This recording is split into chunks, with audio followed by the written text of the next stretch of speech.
Hello, welcome to Vet Talk, the veterinary podcast. I'm Dr. Nathan. Thanks for listening.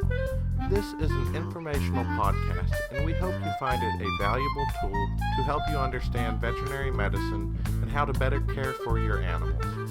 If you want to contact us, please reach out to theveterinariepodcast@gmail.com. You can find a complete list of the podcast episodes on SoundCloud or by going to lickingvalleyvet.com and finding the education page. While you are there, take a look at our blog section for more helpful information. You can also follow Licking Valley Veterinary Hospital's Facebook page if you want regular updates on released podcasts, blogs, and videos. If you find this information helpful, please feel free to make a donation to the continuation of this content. There is a link to do this on the webpage under the podcast list. As always, thanks for listening, and I hope this information is helpful to you.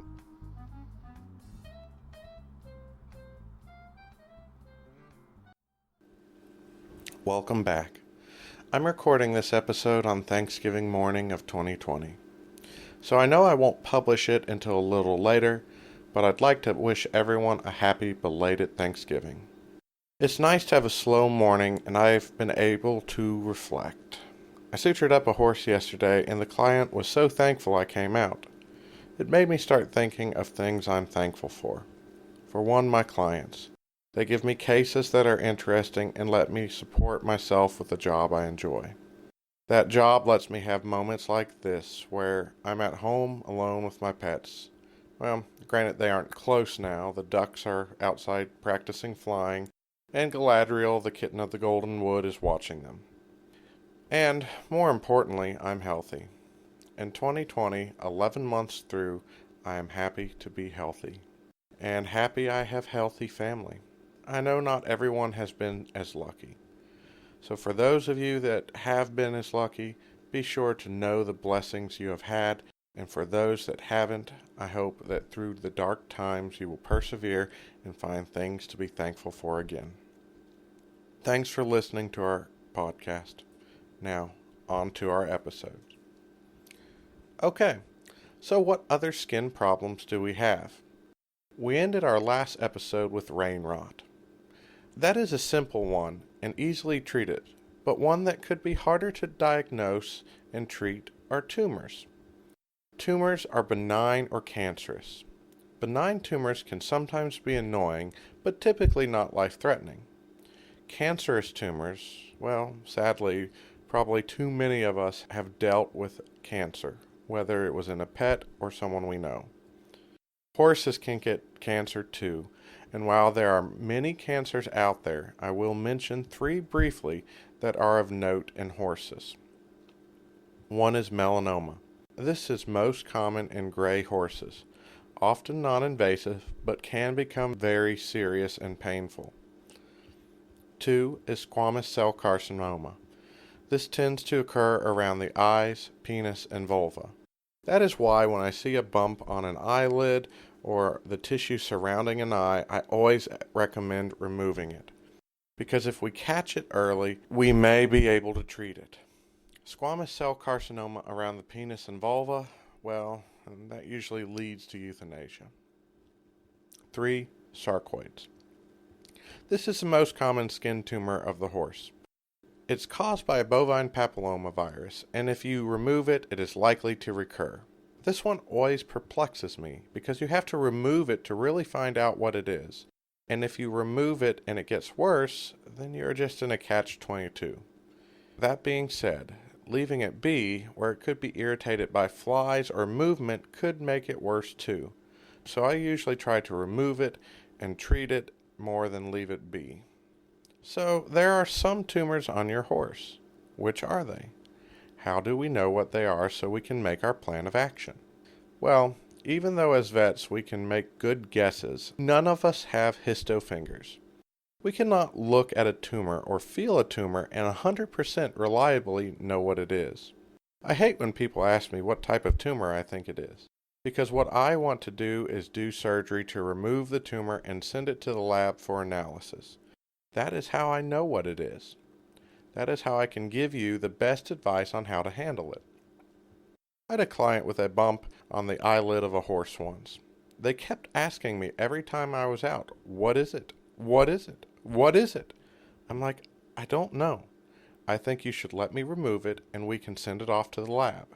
In my head, I was thinking it was a squamous cell carcinoma, and often it is. But the last two I sent off to the lab came back as other tumors that happened to appear near the eye. So again, looking at a tumor doesn't give us the right answer all the time.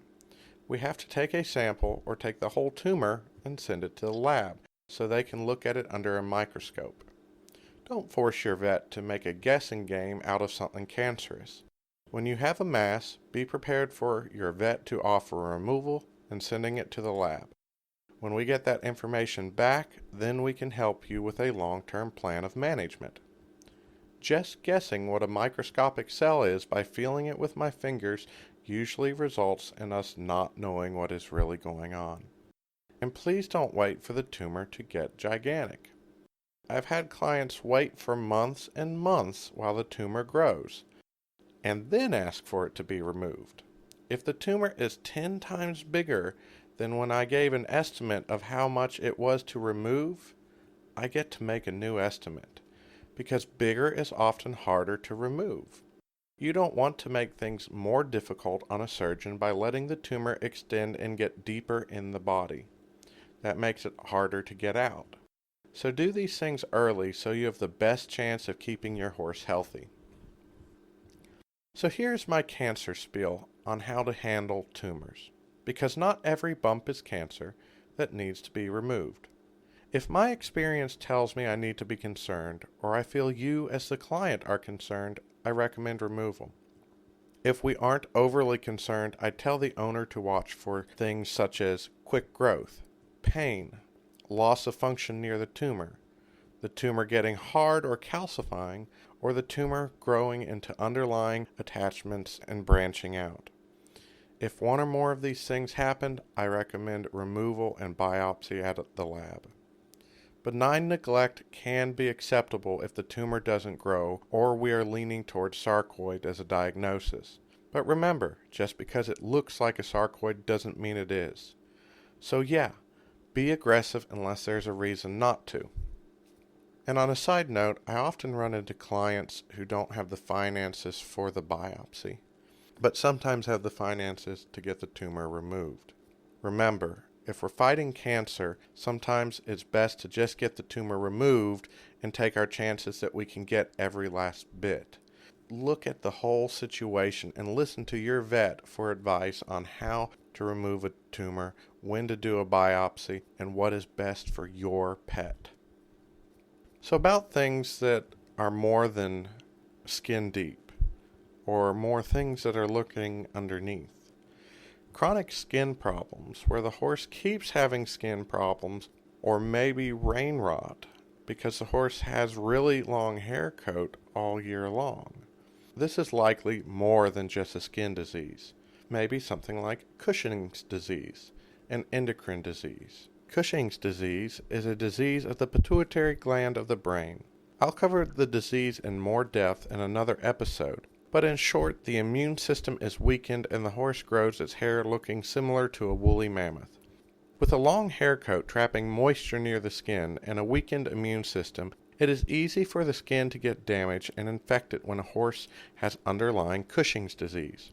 While treatment can be started for however the skin is manifesting because of the Cushing's disease, often you can't get the skin manifestation under control until you have the Cushing's disease regulated with a daily medication. The last category of skin problems we will cover is wounds.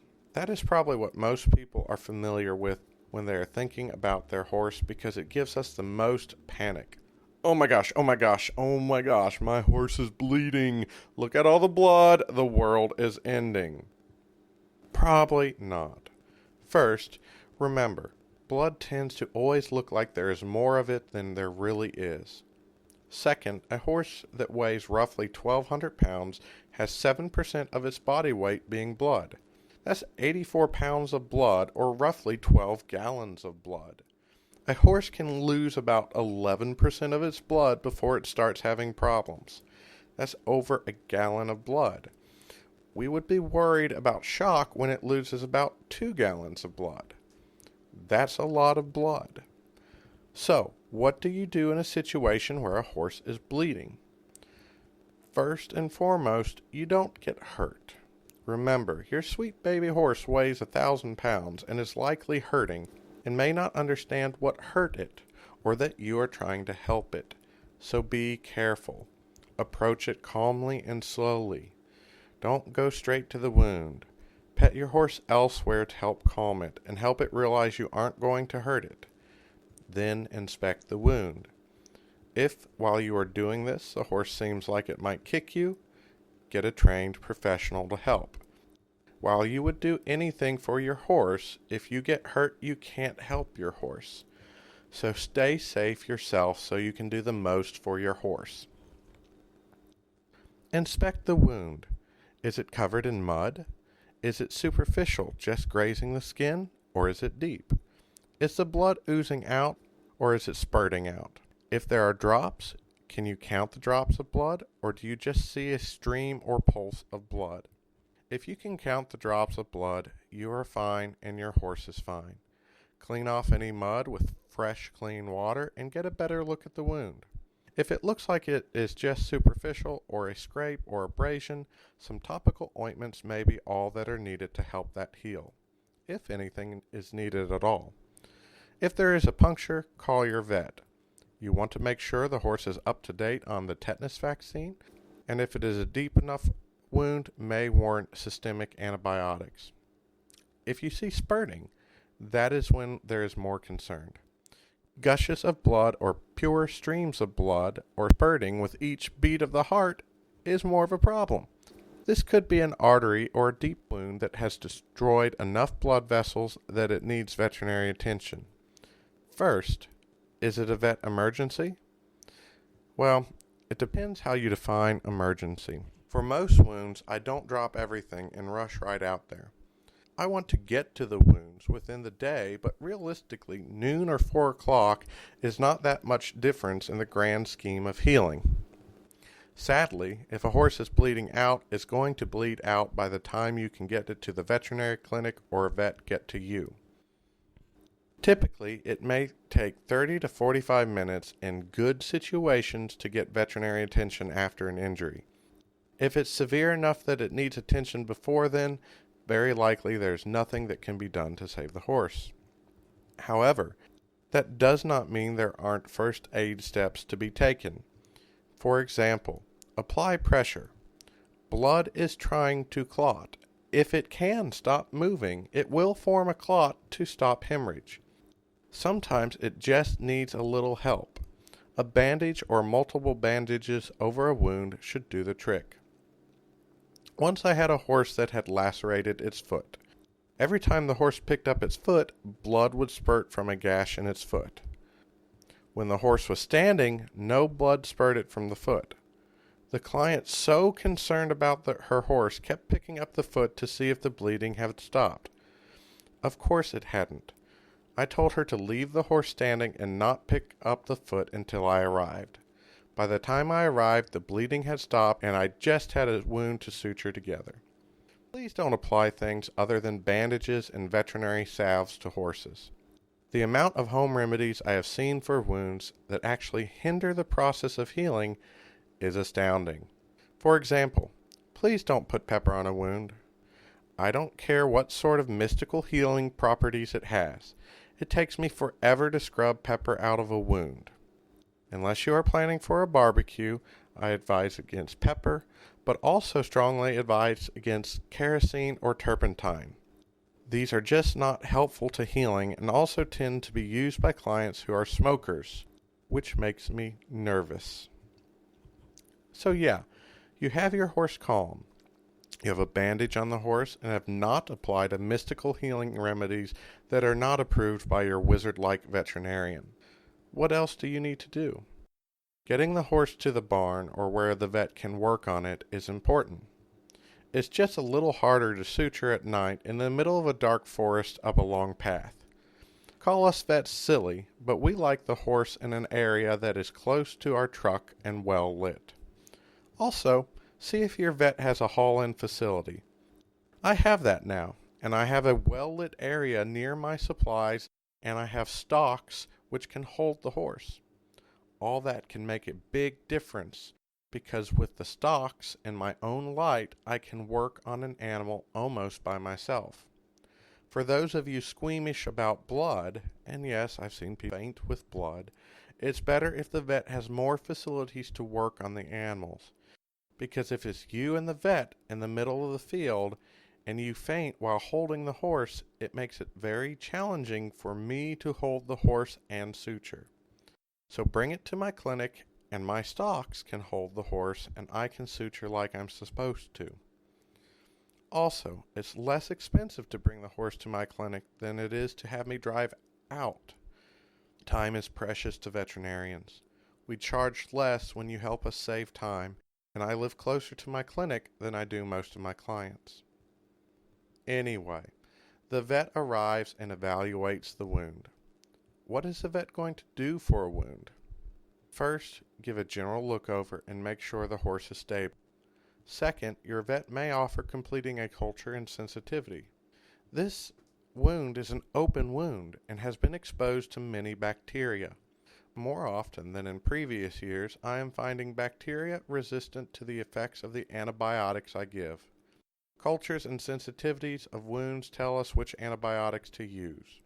Unfortunately, it is hard to get these back quickly, as they have to grow in a lab to give us results. I tell many of my clients it is a good idea to take the culture and sensitivity and send it off.